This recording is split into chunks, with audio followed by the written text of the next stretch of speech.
Gold Derby, we're here to talk about comedy guest actor. We know the episodes and we've watched them and we think we know who's going to win. But let's first discuss who's been nominated. Before I do that, I've got Riley Chow, Marcus James Dixon and Zach Laws.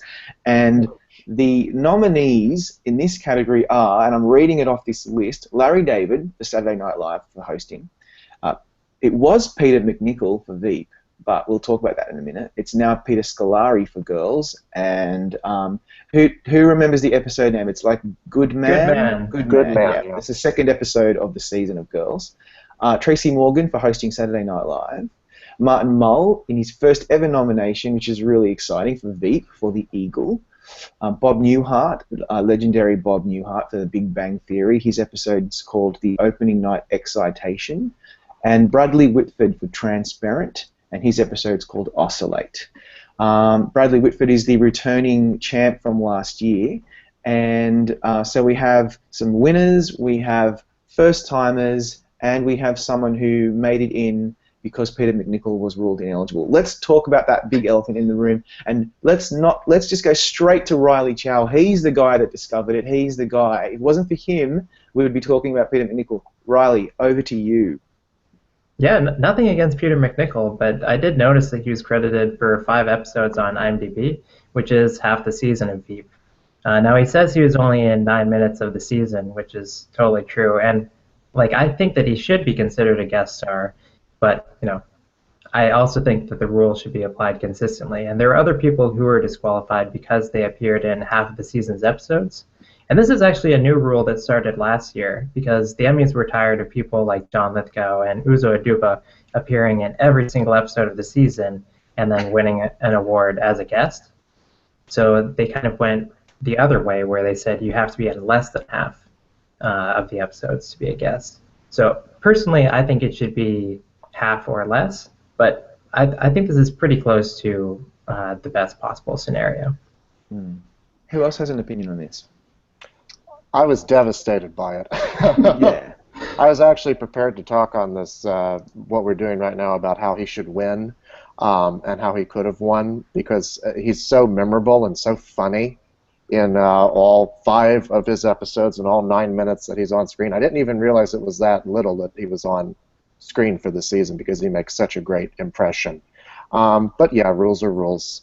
And I agree with you, Riley. I think the 50% or less of the season would be perhaps a better rule as opposed to just less than 50%, because he clearly is a guest star. He's not a supporting star in the show. Right. He does what great guest stars do. The same rule took... Oh, yeah, sorry. You go ahead. I was just going to say that the TV Academy, they look like dum-dums right now. They really do. They should have done their research. Once all the votes came in, once all the nominations were there, it takes 10 seconds to go on IMDb to see how many episodes was Martin Mullen? How many episodes was Peter McNichol? Just do that research. Maybe they'll do it next year. I hope they do. Or just ask Gold Derby. We'll do it for you before the nominations are announced. We will do the research for you to make sure this doesn't happen. But I mean, I guess if you're Peter McNichol, isn't it better to be a nominee for 5 days than not to be a nominee at all? True. Yeah. I guess so. But I think the whole point is they've got to if they've got rules, they need to apply them consistently. And someone like Diana Rigg missed out on a nomination this year. She's nominated every other year. She wasn't nominated this year because she was in more than 5 episodes, or more than half this season, I should say. She was in 5. Yeah, the same number. She was in 5, and that is why this is a good decision. And I feel very bad for Peter McNichol because he was so memorable. In fact, for me, he was probably the best thing about Veep this season, and there's a lot to say that is so positive about Veep. And I agree with Zach. I would have said that he was going to win this. So it's really sad. He's such a classy guy. If you saw his tweet, he congratulated Peter Scolari instantly. He's a real pro. He understands how this system works, and hopefully maybe next time he'll be nominated. So I wrote an item today about how the TV Academy needs to invite him to the ceremony to present an award. Just as a mea culpa, as an apology. He needs to be on the stage just to say. He does. And I want him to present the award for Best Comedy Guest Actor, just because how cool would that be? It would be cool. And if you could use some of the words that he was able to speak during Veep, like if you could maybe just give some really horrible insults, that would even be better. So look, I think that with Peter McNichol out of the way, the person who most is impacted, or the person who most gets to benefit, is Larry David. I really, after watching his episode again, I watched it when it first aired, but then I revisited it because I wanted to see if it really was as good as I remember, and it really is. It's like watching an episode of Curb Your Enthusiasm, and he does an impression, this impression of Bernie Sanders, which is so good. He does it also in Tracy Morgan's episode at the beginning, the cold open. So before you even get to see Tracy Morgan, you're already watching Larry as Bernie.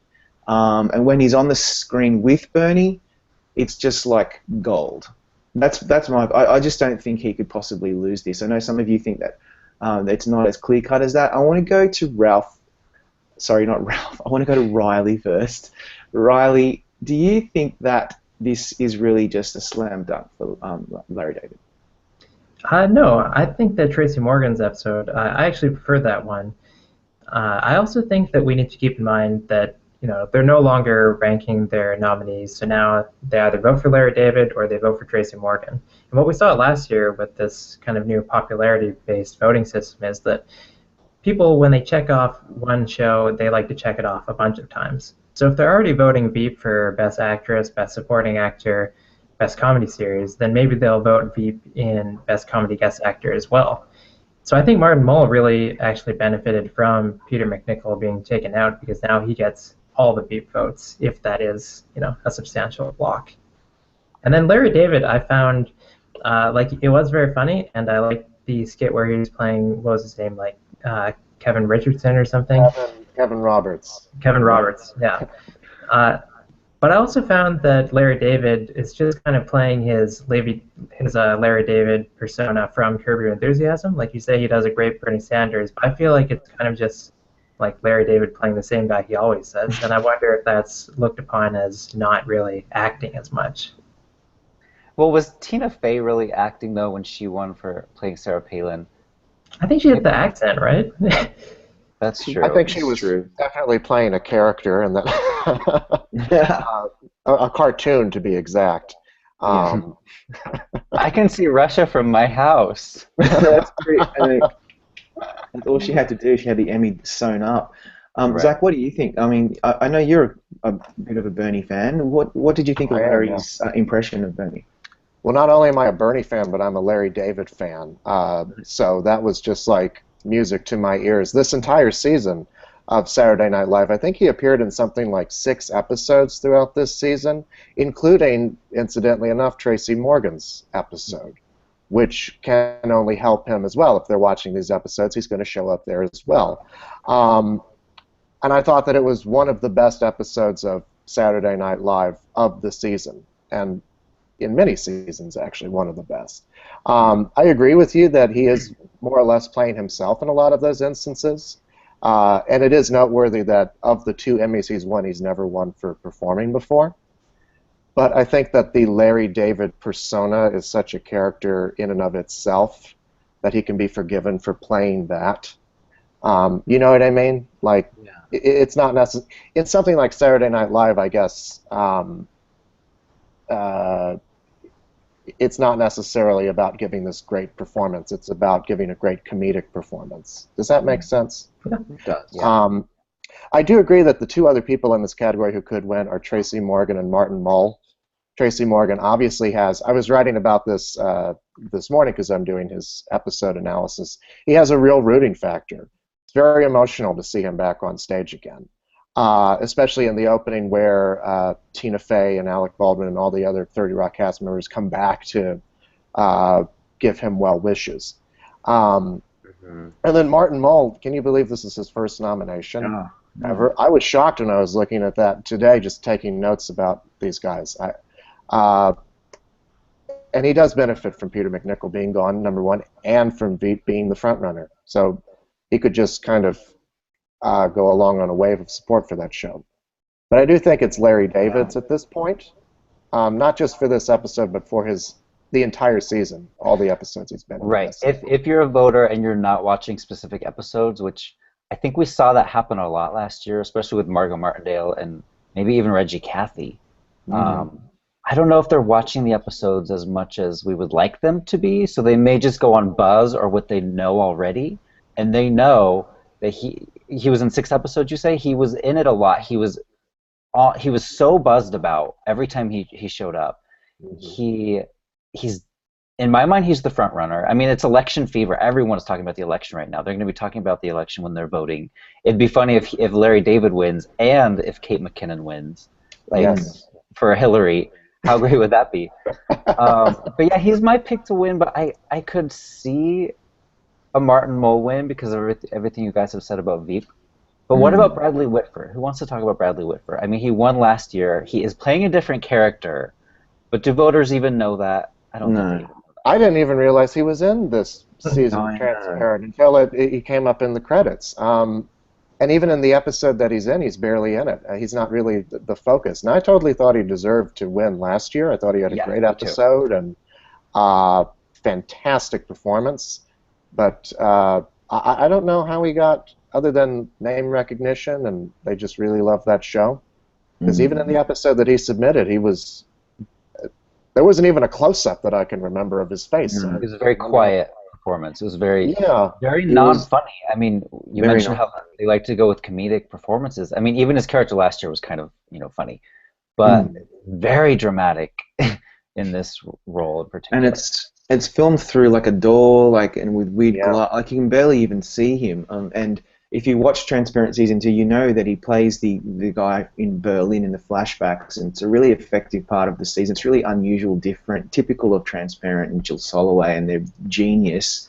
But I think his nomination this year is more of a, you won last year, we really like you, and yeah, we'll just tick your name. I'm not sure if this episode would help him at all. Again, it's not only about episodes. He could win again if they really, really want to give Transparent more, but I think that it's safe to say that what you guys have already said is true, and it's really about Larry David, Martin Mull, and I actually believe even Bob Newhart. He's really funny in the episode of The Big Bang Theory that he submitted, where he's basically playing Obi-Wan Kenobi in the he appears as like a ghost or whatever you want to call it to Sheldon, to kind of give him that encouragement to eventually sleep with his girlfriend. I've forgotten her name because I don't watch that show anymore, played by Mayim Bialik. And yeah, he's funny. I remember smirking quite a bit watching him, thinking, he's a possibility. He's won before. They do love him. It would not be out of the realm of possibility for Bob Newhart to win again as well.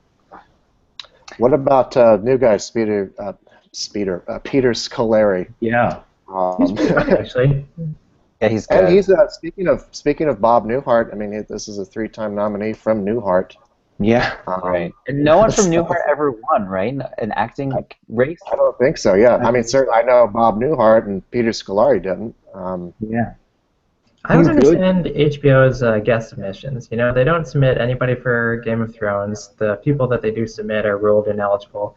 And then over here with girls, like you have Gabby Hoffman in the same episode, and she was nominated last year, and this is her only episode this year, so she is still eligible, and they didn't submit her. Yeah, that doesn't make a lot of sense. But Peter Scolari's good, isn't he? He's actually not bad in this. He's under a lot of pressure. He's doing things that are really upsetting his daughter, and I don't know. He's a possibility too. Right, he cries a lot. He has a lot of emotion. I rewatched the episode last night after the news broke that he was the nominee, and it was really good. He's in a lot of the end of the episode. Like the last half is like all him and Lena Dunham. And it's very, like I said, emotional, but also funny, and you feel bad for him. He's going through this bad, part of his life, like this experimental part of his life, and he finds out his wife wants to divorce him, and he lost his wallet at this guy's house he was hooking up with. So it's funny, so it clicks that box, and it's emotional, and he shows range, and he's the definition of an underdog. He wasn't even nominated a week ago, and now he's a nominee. So I think that narrative can help him. And he got nominated for a show that they're clearly not watching anymore, Yeah. But he's certainly well liked. I was kind of surprised when his name was the one that popped up for the nomination. Right. Me too. Someone in the forums had listed, these are the top 10 options for who might replace him, and Scolari wasn't even on that list. And I was like, Yeah. dang, I would have probably had him in my top 50 maybe, but well done. I mean, I'm glad to be surprised, especially when it's someone that deserves it. Yeah. Like, Yeah. the Critics' Choice nominated him back in season 1, and then now it's season 5, and the Emmys are catching up. Isn't that so typical? Because, I mean, he should have been nominated before. Just like, is it Becky Ann Baker who plays his wife in the show?